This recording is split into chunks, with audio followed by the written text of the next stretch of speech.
Word up, YouTube family. It's me, your bald girl here. Decided to put a hat on today, change things up. I'm finally giving you the questions, the answers to the questions that you asked. There was only 11, but some of them were long and some of them went deep. And so I'm going to answer them to the best of my ability because certain trigger words you can't say or they'll take your video down. So I'll have to stay away from those words. Okay, so first, Miss Francine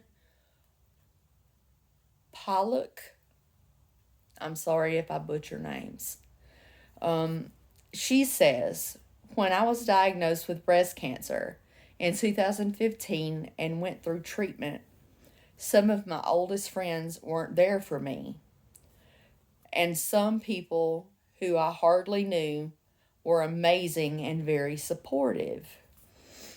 Have you experienced this and how have you coped with it?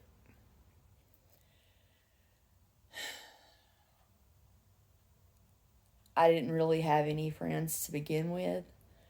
When I had to go off work, all my friends were at work and they just quit talking to me.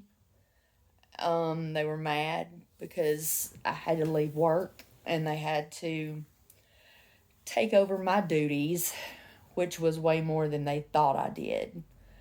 I didn't get fired. I ran out of vacation time and I was in the hospital. Not this. This is for my bipolar disorder. I spent 6 days and 5 nights in the entry level psychiatric ward. I'm not ashamed of it. I put myself in there. So, not having anybody that's really supportive that can come here and hang out or come bring a pizza and watch a movie, nobody has came to see me. The only person that was here before was my now ex-boyfriend. And he left December 22nd, or no, December 23rd. So, obviously, there's nobody. I pray. I text my mom and my sisters and some of you that are on my Facebook. But pretty much I'm alone. Physically. And I have a good cry about it every now and then, but the way I look at it is if they deserted me when I needed them the most, when I was always there to help them when they needed me, it was a one-sided friendship, and I don't want them in my life. And Miss Francine, you should not allow them in your life either. Let them go. Goodbye. Number 2, Shelley Fitzpatrick. I'm a little snotty. Allergies. Sorry. If you could do one thing in life that you've never had a chance to do, what would it be?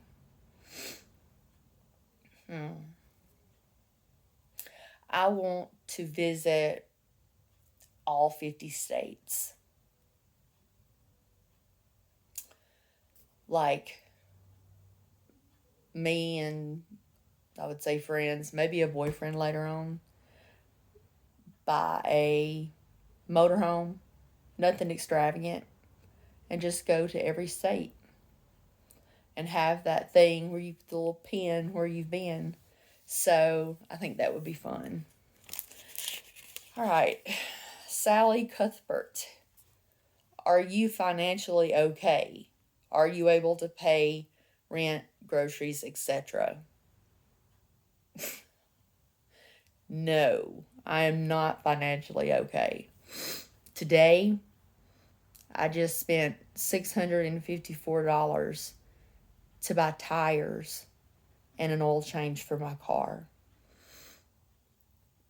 That is the rest of the month.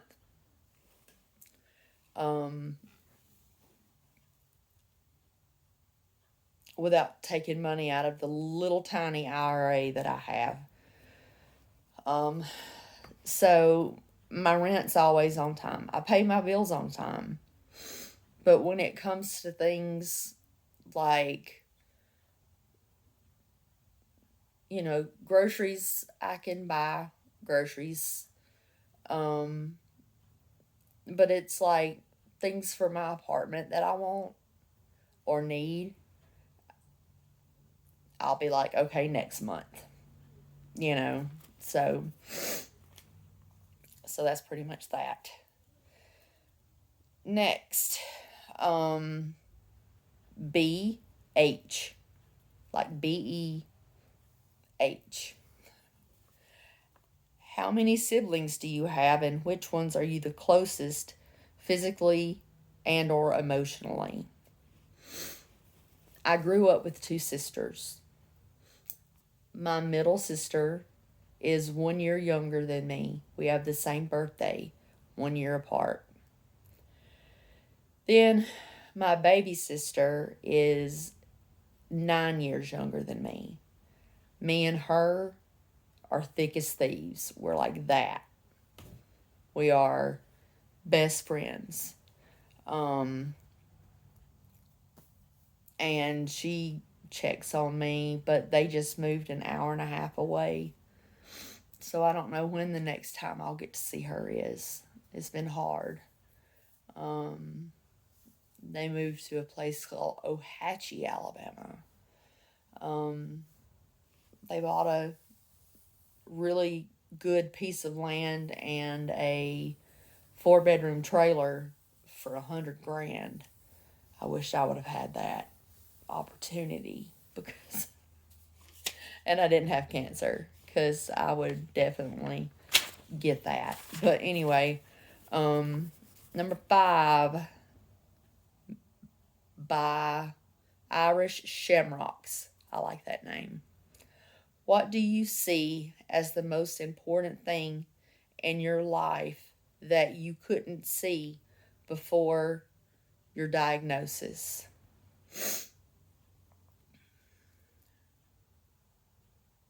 My religion. 100%. I've been a totally different person.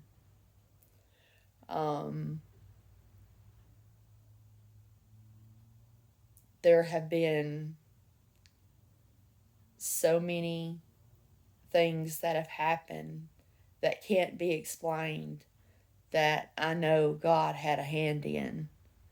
Like my Cash App. One day I opened a bill and it was $100 for a copay. So I put it in the I'll pay it when I get to it stack.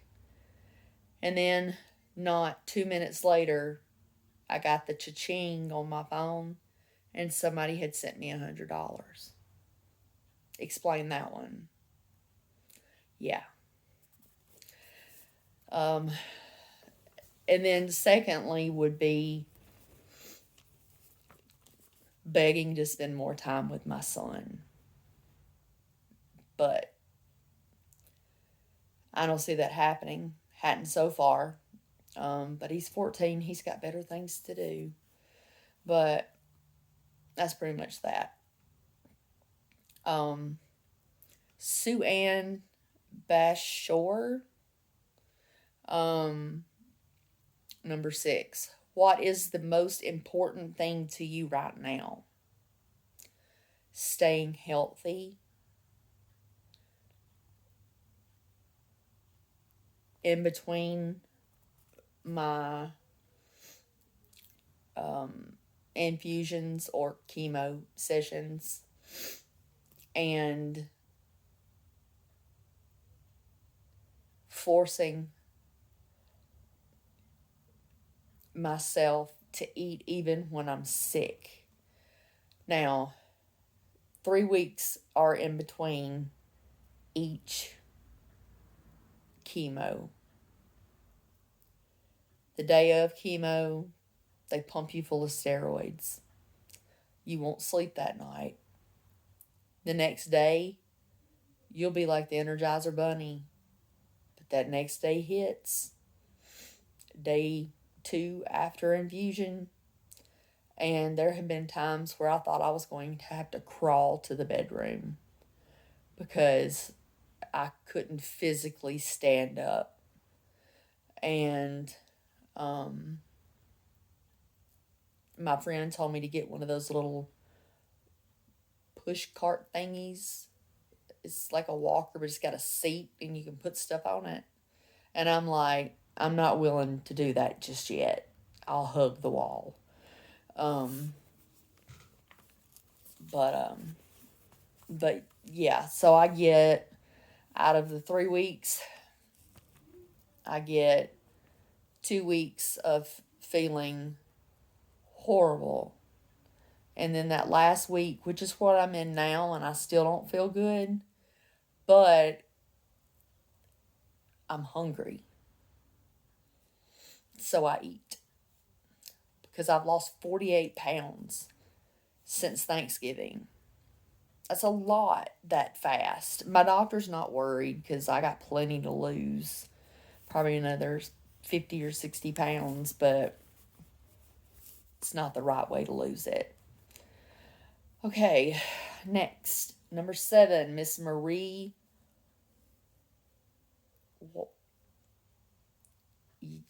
Yitrinus. I know I didn't get that right.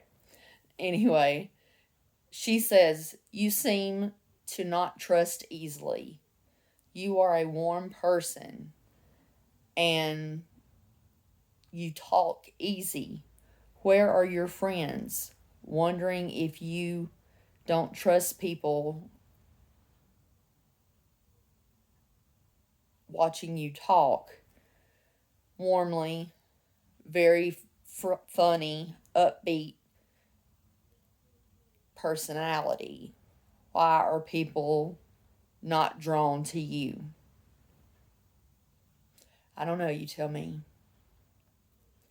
I can't go anywhere because for the fear of getting sick. So some people on my Facebook that, okay, my half sister in Texas, all this time, never saw that I had cancer on Facebook. By the way, on my biological father's side, I probably have 12 siblings. And I've met 3. So, yeah. She had no idea. That made me feel real special. Because I would tag her and stuff. So, anyway. I try to be funny. Actually, I don't try to be funny. They always told me I should have been a comedian at lunch at work because we always would just be cracking up. I'd crack them up because I just tell things like it is, and some people think that's hilarious. Like, oh my God, you just said that. If it's here, it's coming out here. There is no stopping it. That's the way my life works. It's got me in trouble too. But anyway, next. Anara Eslin. What's your favorite color? Black. What's a fun fact about you? I started playing trombone in 5th grade. Beginner band. I started marching in 7th grade. And I was first chair every year. Solos. You name it. Yeah. I mean, at the time in 5th grade, I was 5'9". And the reason I ended up with a trombone is because I had the longest arms and could hit a B flat, which is at the bottom of the slide. So yeah, that's my fun fact. And I was a dork. Yeah. So now we got, Miss Marie, number 9, Marie Yitness again. Where is your, now here's a good one. This one got me deep. Where is your family? Mom, dad, siblings, aunts, uncles. Why doesn't anybody help you, or why don't you want their help? Seems you've been let down a lot in your young life. Thanks for thinking I'm young, but I'm 41. Like I said, my sister lives over an hour away. Both of them do. On opposite north and south of me. My grandmother's in a nursing home. My mom lives about 20, 30 minutes, probably, maybe 40 minutes from me. But she doesn't drive at night, and she doesn't drive in the rain. So I can't depend on her for anything. There's always some type of excuse. And I'll be sitting here and, like, when I needed somebody to take me to chemo, she promised me that she was going to do it. And then that night she messaged me and said, I don't have a lot of money, but if you'll take an Uber, I'll give you some money on it. And I said, you know what, Mom? I didn't expect it. I knew you were going to do this, so don't worry about it. And then she messaged me all night about how I was mad at her. And of course I was mad. I was pissed off because it's my mother. If Peyton, my son, needed me, rain, sleet, hail, snow, or sunshine, I would make my butt get up and go do what he needed, especially if he had cancer. But she's at my sister's house that just bought the trailer. Yeah. Yes, and I have been let down a lot by teachers that didn't see signs of abuse.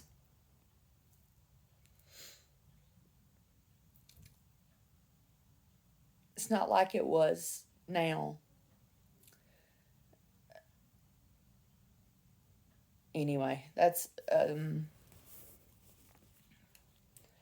I've been let down by pretty much everybody in my life except for my Savior. And that's why I cling to that mustard seed of faith that He brought me to it. He will bring me through it.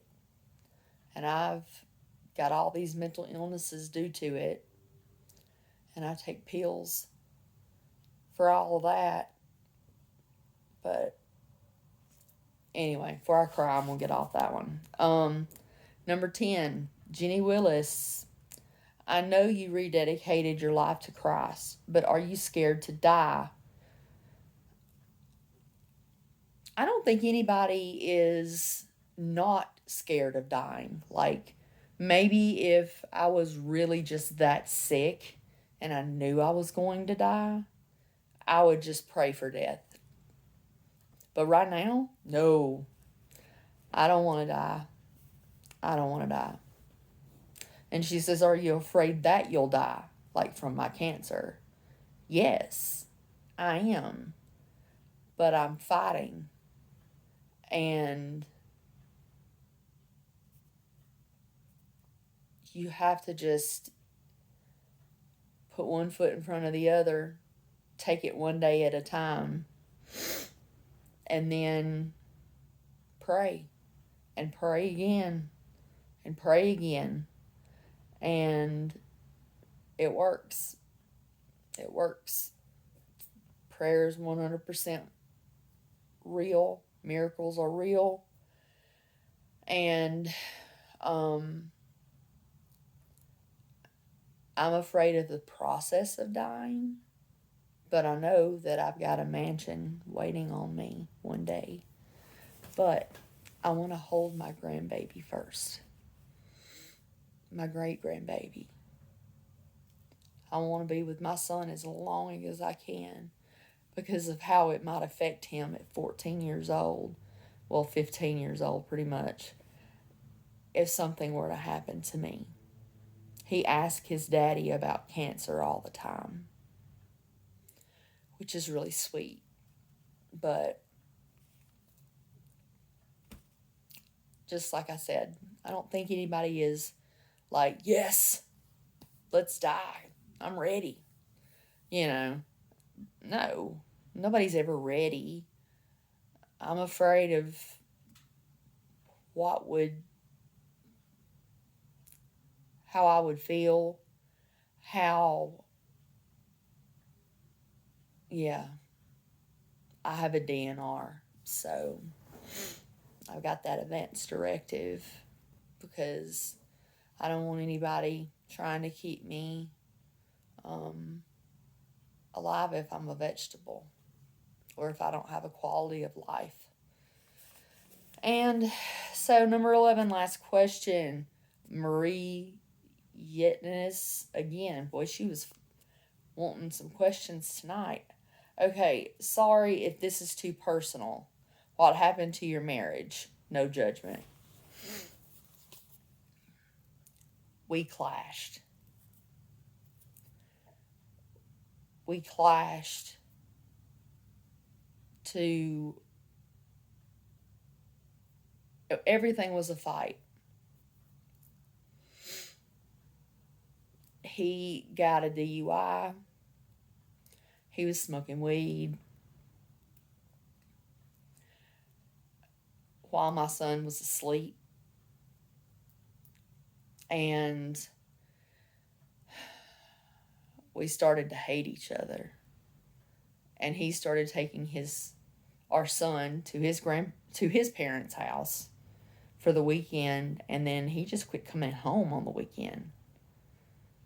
I would see him to eat dinner that I cooked the 5 days a week, and then he would fall asleep on the couch. And I'd just leave him there. And me and my son would go to bed. And then he acted like I was his mother. It's not my job to wake you up from work to work. That ain't my job. And how do I say this without the last 6 years of our marriage, there was no physical contact. We didn't sleep in the same bed. He slept upstairs. We led different lives. We were together for Peyton. And then they lied. His parents called in false DHR claims. And I got a lawyer that I could get flat rate. And I lost my son. And because of mental illness, even though I had mental illness for 10 years of his life, my ex-husband has to sit over there in the chair. Supervised visitation. I don't even get all weekend. First and third Saturdays from 10 to 5. And they don't show up till 1. And at 5, they're walking out the door. And I can't afford to take them back to court. And I really, right now, I have too much going on to even be concerned about it.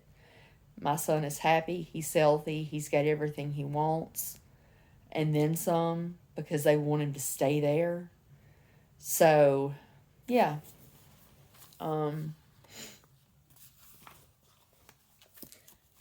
My ex-husband couldn't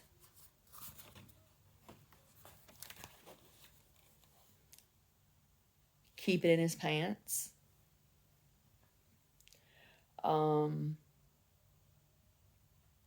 That's pretty much it. He's the one that filed on me. I was fine. I was living in my beautiful house and keeping it clean and taking care of my son. And he went to work every day and he had a hot meal on the table every night, even though he was giving me no attention whatsoever.